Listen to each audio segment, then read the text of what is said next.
Uma hora e meia, portanto, vamos começar já. Isso é só a introdução. Isso é a introdução. O resto vem num caminhão de tiro, os volumes todos. Bom, eu sinto muito prazer estar aqui com este grupo. Eu acho que vocês são espetaculares, a sério, falo. O grupo está muito bom, muito coeso, obrigado a todos. Temos uma boa harmonia, uma boa ligação entre nós, vamos continuar até ao fim assim. E para mim estar nesta terra é uma dupla emoção, porque eu já cá vivi durante alguns meses, em 1980, vejam só os anos que já foi. Foi aqui a minha lua de mel, quando casei, viemos logo para o campo missionário. E eu fiquei aqui 4 meses em Chipre e fiquei muito agarrado a esta terra, a este povo. E para mim vivemos aqui muito próximo num dos locais onde está as Nações Unidas. E na altura nós fizemos um trabalho também de distribuição de literatura em Chipre. Eu não sei neste momento a dimensão da Igreja Evangélica nesta terra, mas sei pelo menos que há liberdade religiosa, isso é bom, graças a Deus por isso. Não nesta parte, como é óbvio, obviamente aqui não há liberdade, mas na parte principal, a parte grega, ela existe. Eu queria falar muito rapidamente sobre um homem que é muitas vezes desconhecido na Bíblia. Nós reverenciamos muito o apóstolo Paulo, e com toda a razão, Saulo Paulo. Mas nós esquecemos que por trás de Paulo esteve um grande homem chamado Barnabé. Aliás, se não fosse Barnabé, humanamente falando, Saulo ou Paulo não teria grande evidência. E já vamos ver porquê. Queria falar de dois pontos da vida de Barnabé, cujo nome significa Filho da Consolação. De facto, ele é um homem que consola, que conforta, que encoraja, mas também um homem de grande visão. Ele vê aquilo que outros não conseguem ver. É característica de um líder. O líder vê mais além daquilo que é normal. Este homem, segundo o capítulo 4 de Atos, eu vou ler para vocês, não precisam se preocupar, embora que alguns certamente trarão a Bíblia com eles, mas no capítulo 4, versículo 36, quando fala sobre aquela multidão que se converteu lá em Jerusalém, diz no versículo 36, ao versículo 34, vamos puxar um pouquinho atrás, os apóstolos davam com grande poder testemunho da ressurreição do Senhor Jesus e em todos eles havia abundante graça. Isto foi ainda em Jerusalém. Não havia, pois, entre eles necessitado algum, porque todos os que possuíam herdades ou casas, vendendo-as, traziam o preço do que fora vendido e depositavam aos pés dos apóstolos. E repartia-se a cada um segundo a necessidade que cada um tinha. Então José, cognominado pelos apóstolos Barnabé, que traduzido é Filho da Consolação, levita, portanto ele era judeu, natural de Chipre, possuindo uma herdade, vendeu-a e trouxe o preço e o depositou aos pés dos apóstolos. Portanto, a primeira menção de Barnabé é de um homem fiel a Deus, um levita, um religioso, e que se converteu ao Senhor Jesus Cristo e que agora é um dos primeiros a dar o bom exemplo de repartir os bens com os pobres. Esta é a primeira menção que nós temos do apóstolo Barnabé. Mas ele torna-se uma espécie de um mentor de Saulo. Saulo, como sabem, era um homem odiado pelos... Não era odiado, ele era um homem mau, era um homem de maus instintos, era um homem dominado pelo ódio aos cristãos, à comunidade cristã em Jerusalém, e por isso, durante algum tempo, não sabemos meses ou até alguns anos, ele foi perseguindo a igreja, ele tinha um grande posto, de grande importância, porque ele era rabino e ele era um discípulo de Gamaliel. Gamaliel era discípulo de Hillel. Hillel era um dos grandes rabinos de Jerusalém, dos mais conceituados, e tinha um discípulo chamado Gamaliel. E vede que Paulo, a uma certa altura, diz: eu aprendi aos pés de Gamaliel, ou seja, eu não sou um qualquer, eu sou um homem estudado, tenho muitos diplomas, por assim dizer, não sou um qualquer.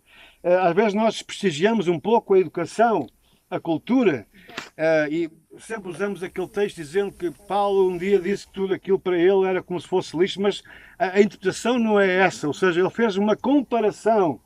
O conhecimento de Cristo, em comparação com a nossa cultura, é muito superior. E se fizéssemos uma comparação, é como se a cultura nada valesse. Mas ele não está a dizer que ela não vale nada, porque ele em outros pontos fala daquilo que ele estudou, daquilo que ele praticou, do seu fundamentalismo, do seu judaísmo. Agora, diz aqui no capítulo 11, versículo 24, outra próxima citação acerca do apóstolo Barnabé, que o Evangelho vai sendo pregado em Antioquia, que hoje fica na costa leste da Turquia, já lá estivemos há anos atrás com um grupo. Diz aqui que chegou a fama, a mão do Senhor era com eles. Vamos puxar um pouquinho atrás. Os que foram dispersos pela perseguição que sucedeu por causa de Estevão caminharam até a Fenícia, Chipre e Antioquia, não anunciando a ninguém a palavra senão somente aos judeus. Já mencionei, a perseguição movida em Jerusalém fez com que os crentes se afastassem e fossem de volta para as suas terras, entre os quais Chipre. Então eles trouxeram o Evangelho até Chipre. E havia entre eles alguns varões de Chipre e de Cirene, os quais, entrando em Antioquia, falaram aos gregos, anunciando o Senhor Jesus, e a mão do Senhor era com eles, e grande número creu e se converteu ao Senhor.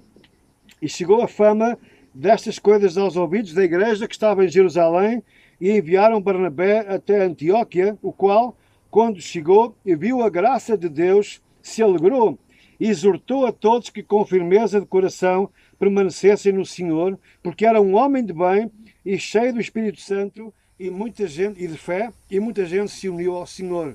Portanto, Barnabé já era um homem muito respeitado na igreja em Jerusalém. Porquê? Porque ele era um homem poderoso em palavra, em fé, no seu próprio exemplo, e então ele é escolhido pela igreja em Jerusalém, que era uma igreja grande, apostólica, é enviado para Antioquia para ver aquilo que o Senhor estava a fazer naquela grande cidade. Mas, muito interessante o que vem a seguir. No versículo 25 diz que Barnabé partiu para Tarso a buscar Saulo e, achando-o, o conduziu para Antioquia. E sucedeu que todo um ano se reuniram naquela igreja e ensinaram muita gente. Em Antioquia foram os discípulos, pela primeira vez, chamados cristãos. Isto é muito importante porque eu não sei como é que Barnabé conheceu a Saulo ou a Paulo. Algum conhecimento ele tinha, mas Saulo tinha uma fama muito má, porque ele tinha sido perseguidor da igreja. Ainda muitos não acreditavam na conversão dele. E ele então foi lá para Tarso, para a sua cidade natal, e foi quase esquecido. Mas houve alguém que viu aquilo que os outros não viam, viu o potencial de Saulo e de Paulo. Lembra-se quando ele se converteu, o Senhor falou com Ananias lá em Damasco e disse para ele batizar a Saulo, e ele caiu naquelas escamas dos olhos, foi batizado e foi fora, e Saulo recebeu esta mensagem de Deus que ele seria usado para ser um vaso de bênção entre os gentios. Mas ele agora estava lá esquecido, estava lá no armário, lá na sua terra, em Tarso. Mas houve alguém, este homem chamado Barnabé, filho da Consolação, um homem de fé, ele viu que ali havia um potencial que Deus queria usar. Então ele vai até Tarso e traz Saulo com ele. Talvez alguns não concordassem, talvez alguns achassem que era um risco muito grande. Quem sabe Saulo é um falso cristão, isto é um truque, não é? Que ele está a usar para nos levar outra vez para as prisões e por aí fora. Certamente havia gente que estava contra esta ideia, mas Barnabé acreditou em Saulo, acreditou em Paulo no seu potencial. Meus irmãos, por isso ele é chamado o encorajador. Por isso no versículo 23 diz aqui que ele, quando chegou e viu a graça de Deus, se alegrou e exortou todos com firmeza de coração permanecessem no Senhor. Ou seja, ele era um homem encorajador. Nós precisamos muito de pessoas assim nas igrejas de hoje. Para desencorajar temos muita gente, não é? Às vezes eu saio de um culto e saio mais desanimado que encorajado, porque falta aquela pessoa que eu pergunto, aquelas desculpas esfarrapadas. Ah, foi o aniversário, não pude vir porque não sei o quê. Para ir para o futebol, não há desculpa, toda a gente vai para o futebol. Pode estar a chover raios e coriscos, não é? Ou para os festivais, ou para não sei o quê, não há, nem ninguém vai buscar ninguém a casa. Vai tudo pelos seus próprios meios.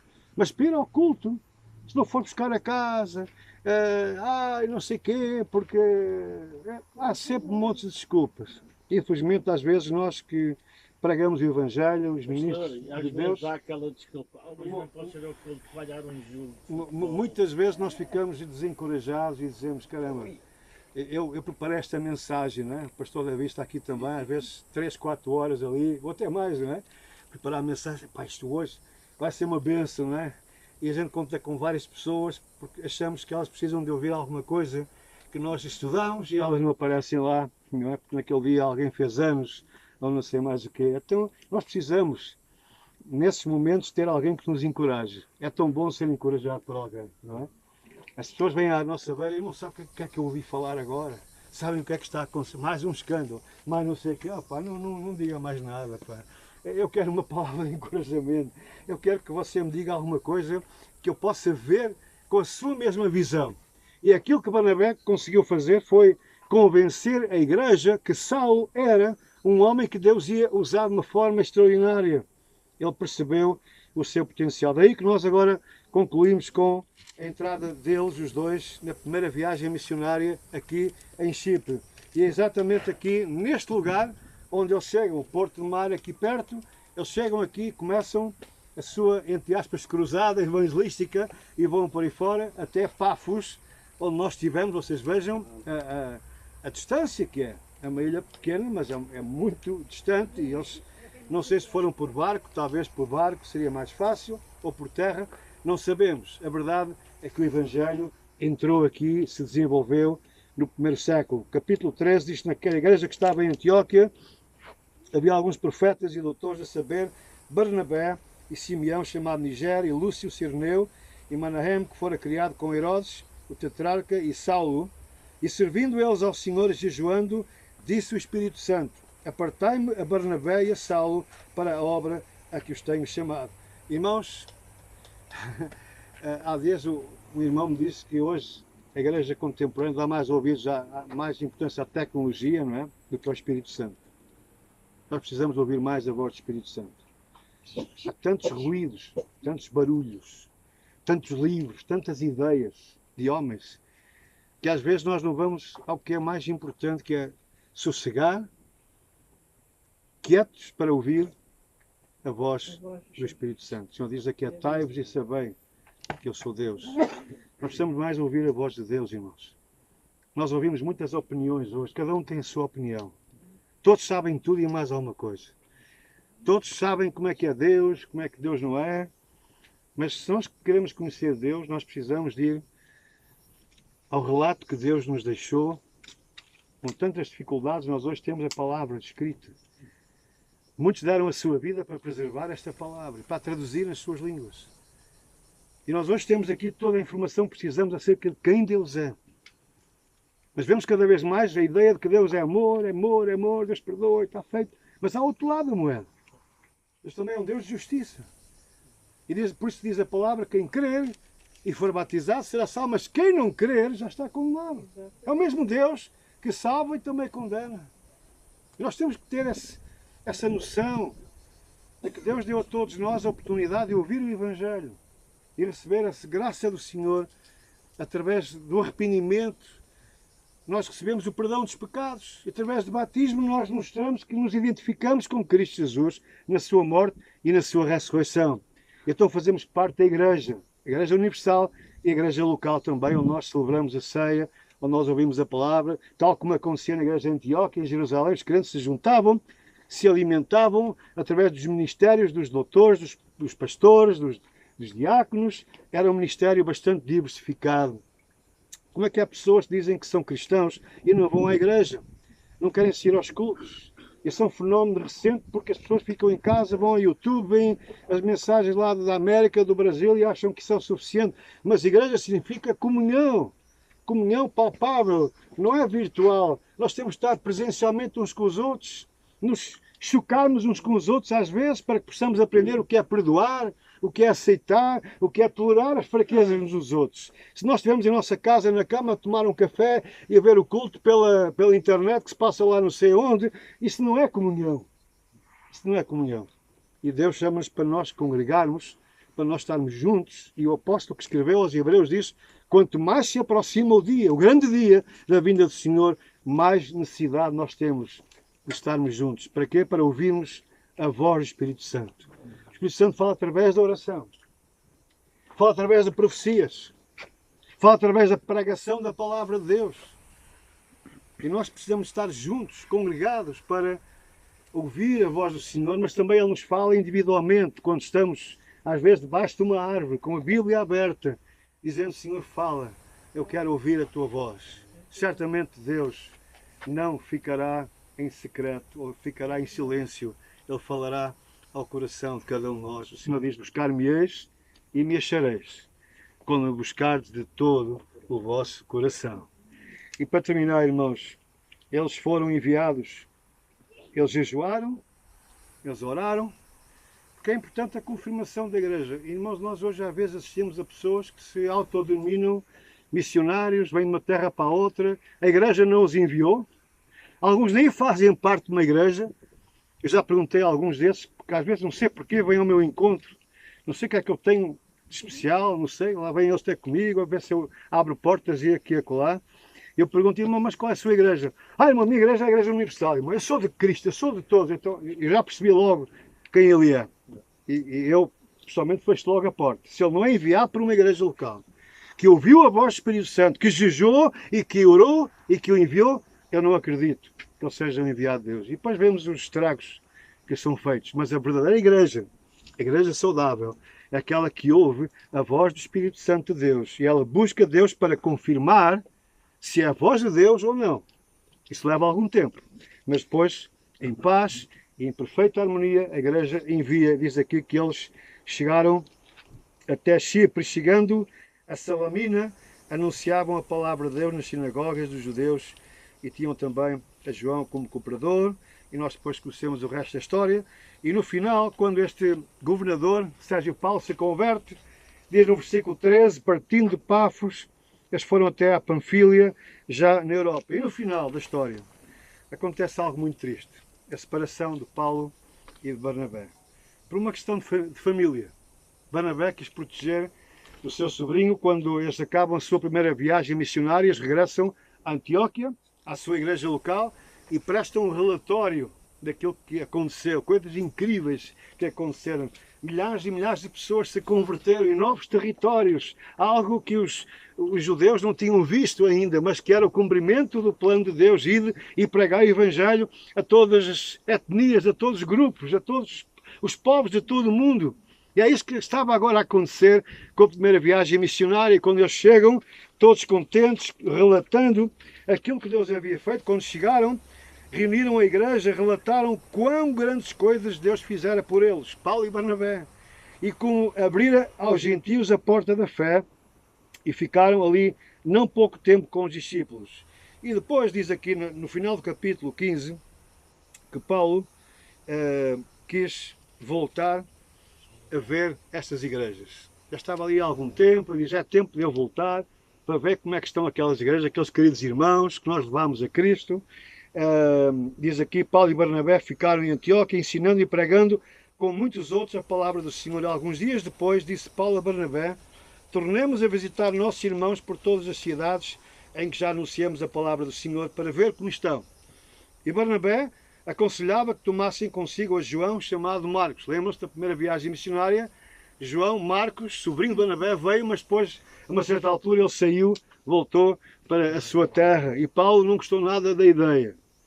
Sabem que Paulo era um homem colérico, não é? Era um homem determinado, ou vens comigo, ou então desaparece da frente, não é? E Paulo levou isto muito a sério.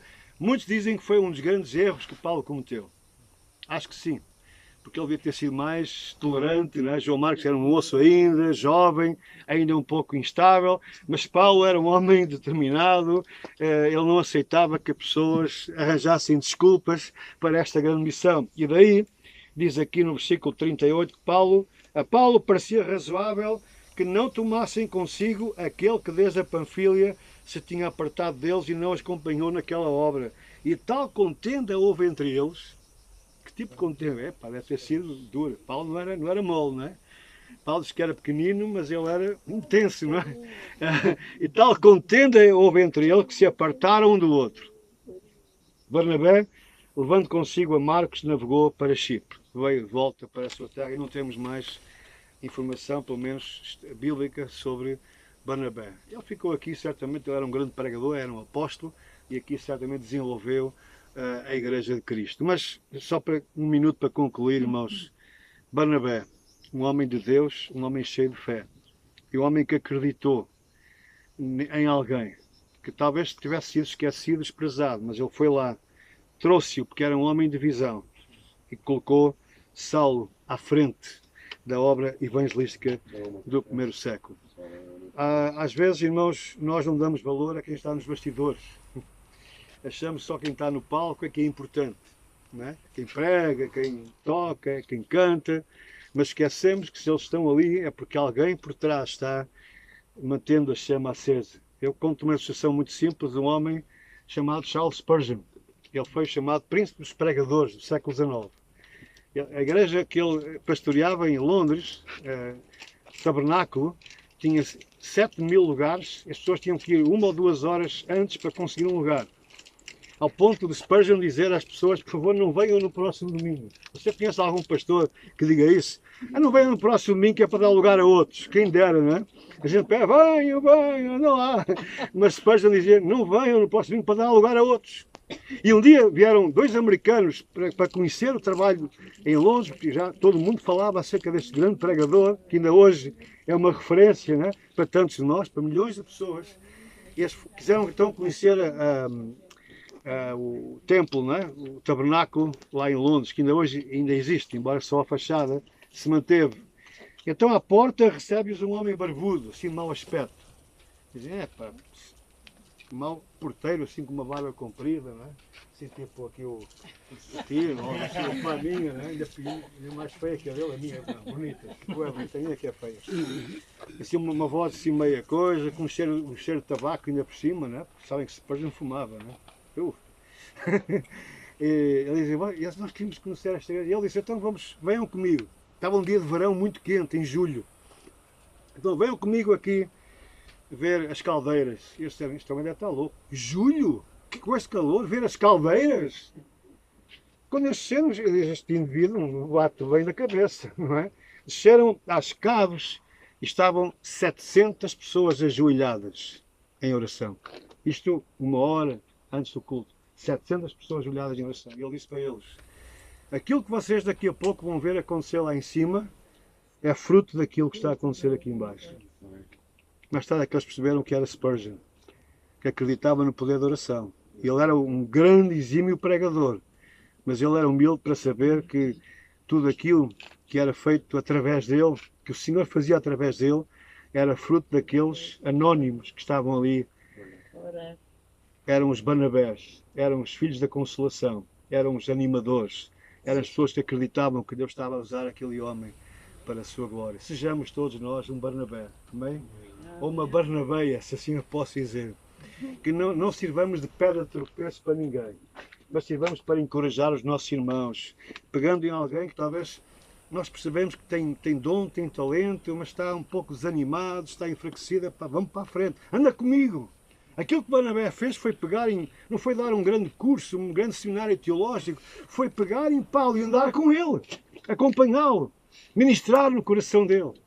E isso nós precisamos tanto, ter mentores espirituais, termos homens e mulheres que estejam connosco e nos incentivem a que nós possamos fazer a obra que Deus determinou para nós. Deus nos abençoe, pedir ao pastor David para terminar com a oração. Obrigado pela vossa paciência, Deus abençoe a todos nós e que esta estadia nos faça lembrar este grande homem de Deus, que esteve por trás dos bastidores, mas que lançou o grande apóstolo Paulo. Podemos dizer de uma forma humana, sem Barnabé, Paulo mal seria conhecido. Mas graças à visão e à fé deste homem, Paulo atingiu praticamente os confins da Europa nos dias dele. Que Deus nos abençoe. Sejamos assim também. Por favor, irmão. Senhor, muito obrigado por aquilo que nós vamos ouvir através do pastor Marlon. Nesta terra, tu levantaste alguém que foi por outras terras e como nós acabamos de ouvir, foi alguém que encorajou, que ajudou, que apoiou e que a seu próprio custo muitas vezes contribuiu para que a obra fosse avante. E Deus, nós pedimos que tu faças o mesmo na nossa terra em Portugal. Amém. Que tu dás nos Barnabés. Que o nosso país venha a ter em cada cidade, em cada aldeia, em cada lugar, um povo teu que conhece como Salvador. Amém. Deus, obrigado, Senhor, por esta viagem e por ter ouvir o que nós ouvimos hoje. Que este homem que veio desta ilha ficou registado, Senhor, no teu livro e tem sido de bênção até para nós. Amém. Deus, ao lembrar, Senhor, que tu prometeste que aqueles que servem que têm um galardão eterno e que a nossa vida é tão curta e Deus, eu peço, Senhor, que a tua obra, que o teu trabalho seja importante aos nossos olhos. Amém. Deus, faz de nós mesmos Barnabés. Amém. E Deus, eu peço isto e eu agradeço no bom nome de Jesus Cristo. Amém. Amém. Amém. Aleluia. Amém. Obrigado, então vamos continuar.